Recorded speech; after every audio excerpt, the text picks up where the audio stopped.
I didn't expect peace, but that morning, for a few precious hours, it felt like I might have found it. No more boxes to unpack, no roommates slamming kitchen drawers, just me, my old college mug, and the soft hum of a fridge that belonged only to me. I hadn't even bought curtains yet. The sunlight sliced through the windows and spilled across the hardwood floor like it belonged there, like I did.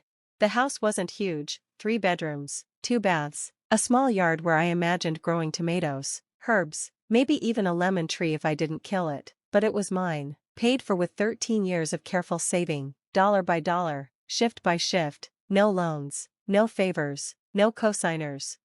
Then my phone buzzed. Dad, 8:03 a.m., we need to talk about the house, call me when you can. For a moment, I thought he might want to see it. When I told my parents I'd closed on a house, they barely reacted, just a flat that's good, Aubrey, before they switched the topic to my sister's endless apartment search. Cassie, 2 years younger, art history degree, no job, thousands of followers for her soft girl aesthetic, still lived at home, forever waiting for life to open doors for her, and somehow, it always did. I set my mug down and called. Dad's face popped up on the screen, stern and unreadable, no hello, no smile. We've decided, he said, Cassie should have the house. I stared at him. What? She's drowning in student debt. You're doing well, Aubrey, you can buy another place easily. The words landed slowly, not as a punch but as a dull, heavy weight on my chest. We raised you, he continued, his tone sharpening. It's time you give back to the family. I didn't answer right away, just listened to his steady breathing on the other end, like he was bracing for a fight, but I didn't give him one, not yet. Cassie was always the one who needed saving. Tuition trouble? They covered it. Emotional breakdown? They sent her to Paris for clarity. When she wrecked her first car at 16, they got her another. Me? I took the bus until I was 23. You're in tech, he said, cybersecurity, right? You make good money. Cassie's in a delicate place right now. A delicate place? I repeated. She's trying to build something. She needs a foundation. This house could be that. Before I could respond, my mother joined the call, wrapped in her robe, voice soft and syrupy. Aubrey, she said gently, we gave you everything, now we're just asking you to help your sister. You didn't give me this house, I said. No, she agreed, but we raised you, supported you, you wouldn't be where you are without us. It was practiced, smooth, like they'd rehearsed it, but it still felt like someone scooping out my chest with a spoon. Cassie, always Cassie. I thought about all the times I'd asked for help, for books, for rent, for a cosigner, always the same answer, we're focused on Cassie's future right now. Eventually, I stopped asking, learned to survive on tips and instant noodles. I was 34, I had signed the deed, paid the down payment, set up the utilities, carried in every box myself, and here they were, so polite, while they tried to take it away. You're being selfish, my mother said. That word stung the most, not the demand, not even the assumption, but selfish, as if keeping what I worked for was some sort of crime. Then my father leaned closer, his voice hard. You have a moral obligation to this family. I didn't yell, didn't explain, I just hung up, not in anger, but because if I stayed on, I knew I might never speak to them again. A week later, a courier knocked. Legal papers. Peter and Nancy Keller were suing me. I opened the envelope slowly, not even surprised. It felt like something I'd always feared was finally in writing. Plaintiffs, Peter and Nancy Keller. Defendant, Aubrey Keller.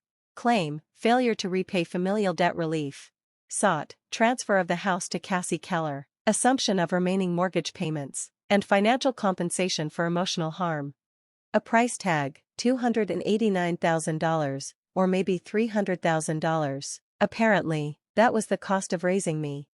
I sank to the living room floor and let the silence fill up every corner. The walls were still bare. I hadn't hung a single picture yet. The house didn't feel like mine anymore, it felt like evidence. They claimed I owed them, that my success was only possible because of their investment, as if my entire life had been a stock portfolio they had a right to manage, as if love had always come with an invoice, just delayed. But that's not how I remember it. I started working at 16. My first job was delivering pizzas, then I bagged groceries, cleaned movie theaters, spent a summer sorting dead letters at the post office, anything that paid just enough to survive. By 18, I was on my own. I skipped prom, Saving up for a 1998 Honda with 200,000 miles and a missing mirror, I lived in cramped studio apartments that smelled like bleach and broken dreams. I went to community college, took night classes in coding, joined boot camps, collected certification after certification. There was no magic, no sudden windfall, just grind, day after day. Meanwhile, Cassie was in Italy finding herself. They called her sensitive, artistic, full of potential. She studied art history at a private college, spent spring breaks in Lisbon and summers in Vienna. My parents paid for everything, her tuition, rent, vacations, even the designer clothes she wore for her Instagram photo shoots. I wasn't jealous, I just grew quieter.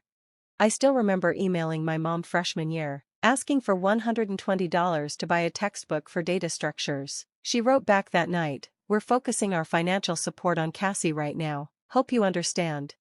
I understood, and I stopped asking. Even after all that, I never imagined this, not a lawsuit, not being told I owed them my house because I had finally built something without their fingerprints on it. Because that's what it was really about, control. I didn't belong to them anymore, and that terrified them.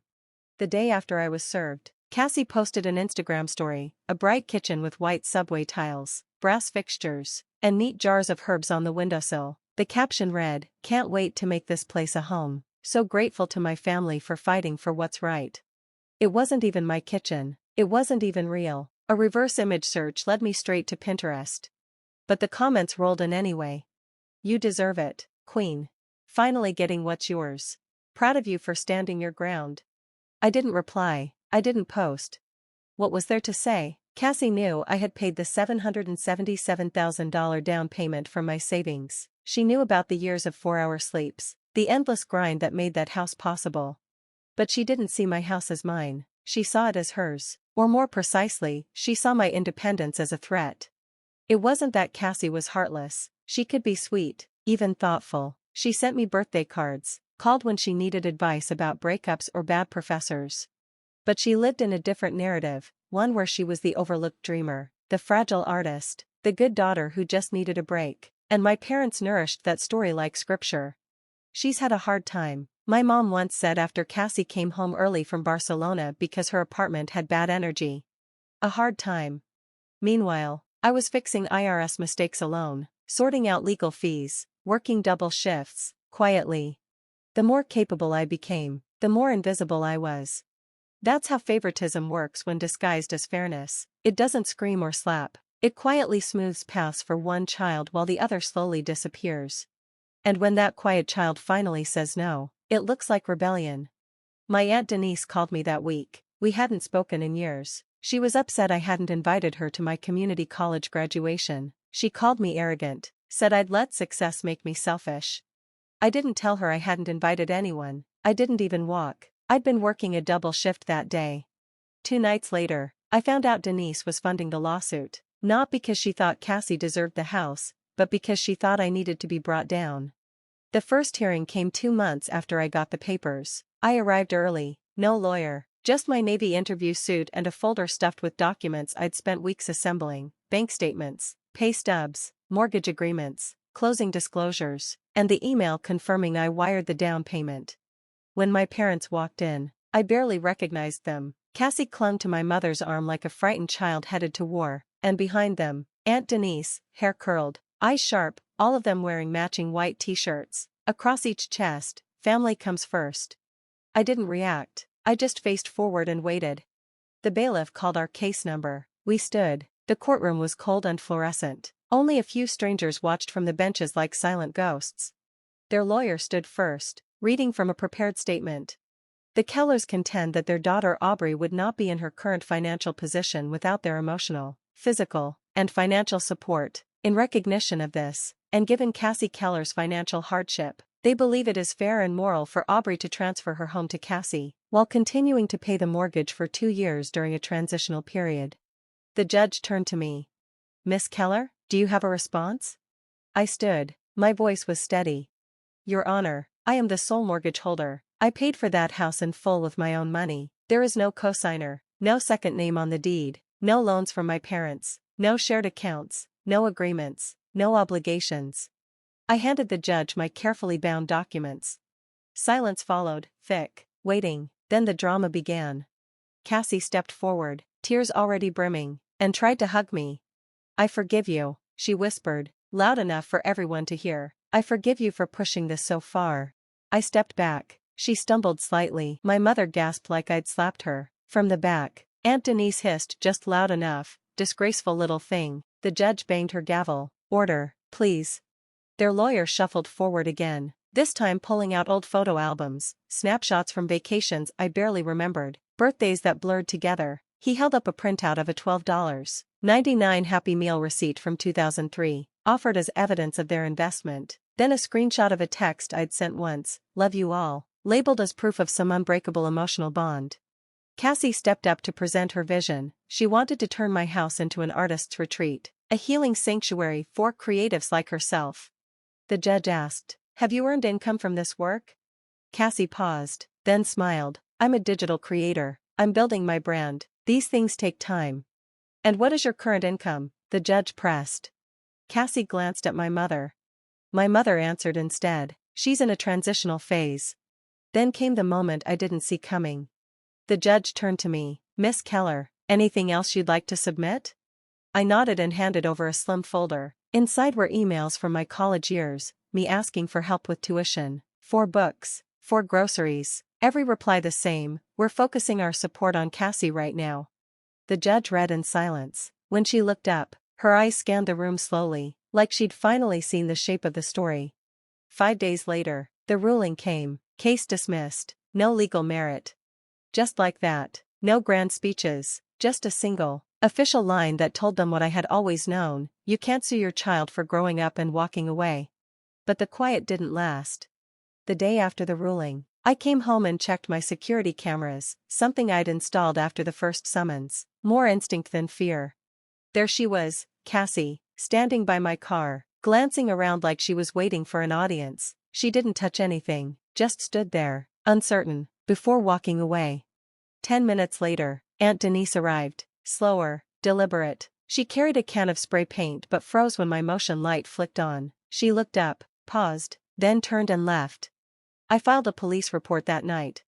The next morning, Cassie launched a GoFundMe, "Help me rebuild after my sister stole my home." She used that same Pinterest kitchen photo. She claimed I manipulated the legal system and destroyed our family values. My mother started posting in local Facebook groups, calling me ungrateful, accusing me of tearing the family apart. Then the text came. "Due to recent events, Aubrey will not be welcome at Thanksgiving until she makes things right." I didn't respond. I ordered Chinese and watched a documentary about shipwrecks instead. Days later, the group chat began to fracture. It was Rachel, my cousin, who spoke up first. "You paid for Cassie's $200,000 education while I worked night shifts for community college. Now you want Aubrey's house too?" Then another cousin. "Remember when I asked for $200 for textbooks and you said money was tight, but bought Cassie a MacBook that same week?" The group exploded. People who had been silent for years suddenly remembered what had been taken from them. Even Grandpa Raymond, my father's father, finally spoke. "You two are a disgrace. She succeeded in spite of you, not because of you." I read that line twice. It hit harder than the judge's ruling because it was the first time someone in my family had said it out loud. It's been 6 months since the case. I haven't spoken to my parents. They still text sometimes. My mother writes, "We're struggling. When will you come home? Your sister can't find housing. She's hurting, Aubrey." My father sent one email, cold, short, "When will you forgive us? Family should stick together." I didn't reply. I didn't block them either. I just let their words arrive and drift into nowhere. Cassie now works part-time at Starbucks. She posts stories about rude customers and toxic family dynamics. Her GoFundMe was shut down for violating platform policies. Aunt Denise received a formal warning at work after using her company email to harass me. The house is still quiet, but now it feels different. It feels safe. There's a German Shepherd mix asleep at my feet as I write this. Her name is Luna. I adopted her 2 months ago. She has one floppy ear and a scar near her paw. Like she's been through something too. We get along just fine. Grandpa Raymond started visiting on Sundays. Turns out he'd been trying for years, but my parents always had a reason to keep him away. Too busy, too tired, not a good time. I didn't ask why. He didn't explain. Now he shows up every week with a bag of groceries and a new tool for my garage. We eat simple meals and talk about small things, the weather, a broken hinge, a leaky faucet, things that don't require an audience. Last week, he brought a photo I'd never seen, me at my community college graduation. I hadn't invited anyone, I hadn't even planned to walk, but there he was, far in the background, hands in his pockets, watching from behind the fence. "I never missed you," he said softly, "I just wasn't allowed close." Then he looked me in the eyes. "I'm proud of you, Aubrey, you didn't let them take what wasn't theirs." I didn't cry, I just nodded, poured him more coffee, and watched the sunset over the yard. Sometimes I still feel that urge to explain everything, to send one long message, listing every unpaid favor, every quiet wound, every time I swallowed my words. But then Luna curls up at the back door, the light softens across the floorboards, and I remember, I don't owe anyone an explanation for surviving well, not even the people who raised me. I keep the deed in a drawer by the window. It's not just a piece of paper, it's proof that I got out, that I stayed out, and that I didn't return for love. I returned so they'd finally have to stop lying. You don't have to tell the whole story. Sometimes you just leave them with one word they never gave you. Enough.